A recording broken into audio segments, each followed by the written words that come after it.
Make no mistake, if we make no progress, then what else can we do? We either have to just carry on and accept that nothing's going to change, or we have to do this. Good morning from King's Cross Station. It's day 2 of a 5-day tube strike. King's Cross Station, one of the busiest stations in London, is closed. In fact, the entire tube network is closed. The RMT is out in force, and as things stand, 3 million journeys will not be made on the London Underground today. The strike began on Sunday morning, and the disruption was more than expected from early Sunday, with both the Bakerloo line and the Circle line completely suspended. By the end of Sunday, certainly into Sunday evening, the entire tube network was down, and it remains down this morning. Now, what is this dispute about? Well, it's primarily about working conditions and the hours that many tube station staff work.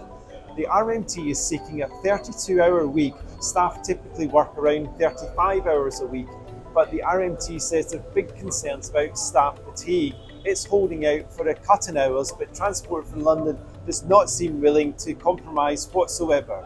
That means that this strike could go on until Friday unless some unexpected development over the course of the week. We want to see real progress. Members are absolutely exhausted. You know, as you say, it's routine to start work at 4:15 a.m. It's routine to finish work at 1 a.m.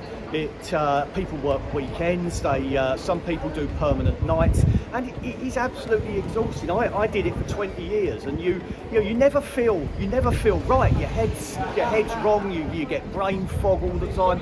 It's really difficult. Now, it's important to say that not all of the London transport network is closed. Despite the tube strike, the Elizabeth line is still running, although trains were not stopping on Monday morning at Liverpool Street Station. The London Overground is operating, and the London bus network is running as well, although strikes are planned on some routes in West London later this week. But the advice would be, well, if you can walk, get a cab or cycle like myself, that's probably the easiest way to get around, because make no mistake, this tube strike is making life in London very difficult for millions of commuters. Well, we're not going to call it off without some sort of material progress, and unfortunately we went to talk to London Underground last Wednesday.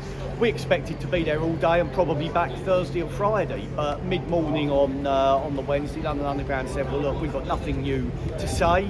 They then sent us a letter saying that their position was their final position, and they've shown no interest in talking to us since. So we're keen to try and make some progress on this. We need real tangible progress, but we're prepared to discuss with them what that looks like. But we can't do that sat there on our own, and the action will continue until we get some sort of resolution.